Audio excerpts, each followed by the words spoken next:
大家好，又係 V 跛議論騎士，我係新年今日試駕電蚊圖嘅綿羊仔，但係唔係我試，我請嚟咗一個女教車師傅幫我哋試。阿清，麻煩你。咁頭先揸咗啦，咁但係我想問一個私人啲問題，點解你會選擇咗去做女教車師傅，仲教電單車喎？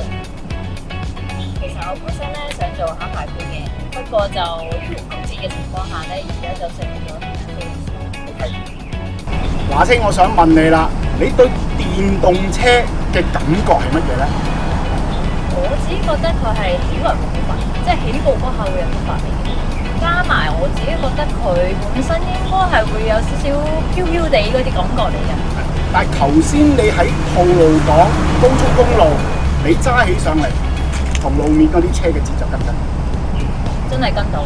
咁啱咧，又有個障礙物喺度咧，我避唔切㗎。跟住我一去唔小心碌到嘅時候咧，咦？發覺原來佢踩唔到地。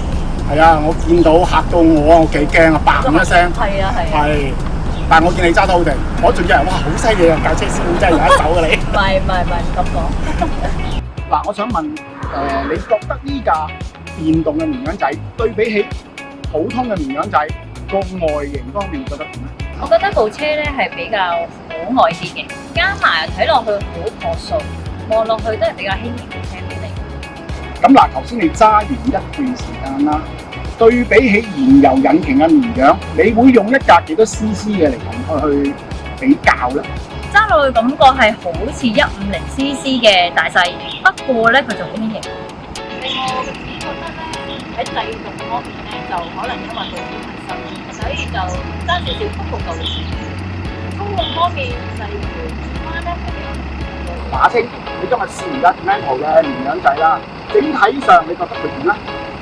對於我教車嚟講咧，如果有啲差別咧，真係因為本身如果差別，咁我又唔係比較幾有錢啦，而且咧佢操控落嚟咧方便啲。